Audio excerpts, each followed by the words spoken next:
আসসালামু আলাইকুম। আশা করি আল্লাহর রহিম রহমতে আপনারা সবাই ভালো আছেন। আলহামদুলিল্লাহ আমিও আপনাদের এই ভাই ভালো আছি। আপনাদের সাথে এবারের 2024 সালের উমরা হজ যাত্রাটা সম্পূর্ণ আপনাদের সাথে তুলে ধরা হলো, আপনাদের সাথে শেয়ার করা হলো। এখন যে ভিউটা দেখতেছেন, যে পাহাড়টা দেখতেছেন, এটা তাবুক। এইটা আমরা মক্কা থেকে তাবুক যাচ্ছি বুড়িমার বাড়িতে। যে বুড়িমা কাটা রাস্তায় বিছাই রাখতো আমার প্রিয় নবীর যাত্রাপথে। তো সেই ভিউটা আপনাদেরকে তুলে ধরা হইলো। ভিডিওটা একটু লং হবে, বাট আপনাদের ভালো লাগবে। আমার হাতে যে মুঠো ফোনটা, এই ফোনটা অতটা ভালো নয়, যার কারণে ভিউটা অতটা আকর্ষণীয় হয় নাই। আসলে এই জায়গার ভিউটা যে সুন্দর, অত সুন্দর আমি তুলে ধরতে পারি নাই। আশা করি আপনাদের ভালো লাগবে। আপনারা একটু দেখবেন সবাই, আপনাদের সময় নষ্ট করে। আপনাদের ভালো লাগবে। আসলে এত সুন্দর পাহাড়, এত সুন্দর পাথর, একটা পাথরের 3টা কালার 4টা কালার, কেমন জানি মহান রব্বুল আলামিন প্রিন্ট করে রেখেছেন। আর মহান রব্বুল আলামিন যে প্রিন্ট করে রাখেন, যে কালার দেন এক একটা প্রকৃতির, এক একটা দৃশ্য, আসলে মহান রব্বুল আলামিনের কাছে শুকরিয়ার শেষ নাই।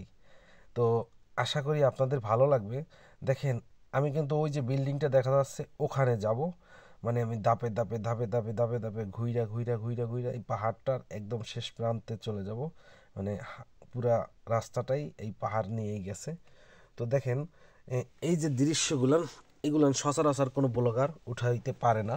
কেন, এত লং ড্রাইভ আর এত উঁচা জায়গা, এত উঁচা রাস্তায় সকলে উঠতে সাহস পায় না। তাই আমাদের তো আসতেই হবে।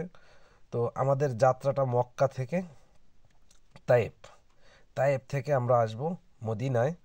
তো এই যে দেখেন অবস্থা, সুবহানাল্লাহ, আলহামদুলিল্লাহ। এই যেটা দেখতেছেন সম্পূর্ণ এডিট ছাড়া ভিডিও, আমি এডিট করতে পারি না। তো কালারটা দেখেন, সুবহানাল্লাহ। আর পাহাড়টা দেখেন, আল্লাহু আকবার, আল্লাহু আকবার, লা ইলাহা ইল্লাল্লাহ মুহাম্মাদুর রাসূলুল্লাহ সাল্লাল্লাহু আলাইহি ওয়াসাল্লাম। মহান রব্বুল আলামিন আমাদেরকে এত সুন্দর সুন্দর নেয়ামত তিনি দিয়েছেন। সেই নেয়ামতের তুলনা হয় না, সেই নেয়ামতের তুলনা কারোর সাথে করা যাবে না পৃথিবীর। কেননা মহান রব্বুল আলমিনের সেই প্রত্যেকটা নেয়ামত আমরা উপভোগ করি, কিন্তু মহান রব্বুল আলমিনের কাছে শুকরিয়া আদায় করি না। এটা হলো আমাদের প্রথম ব্যর্থতা। মহান রব্বুল আলমিনের কাছে শুকরিয়া আদায় করতেই হবে। আপনি যদি মুসলমান হয়ে থাকেন, অবশ্যই। কারণ আপনার শুকরিয়া না করলে আপনার রিজিকে, আপনার কোনো কিছুতেই বরকত হবে না। দেখেন, আমরা সৌদি আরব না থাকলে হয়তো এতটা ঘোরার সময় পাইতাম না। আমরা যদি পার্সোনাল গাড়ি না নিয়ে আসতাম, এতটা জায়গায় যেতে পারতাম না, এত সুন্দর সুন্দর দৃশ্য দেখতে পারতাম না।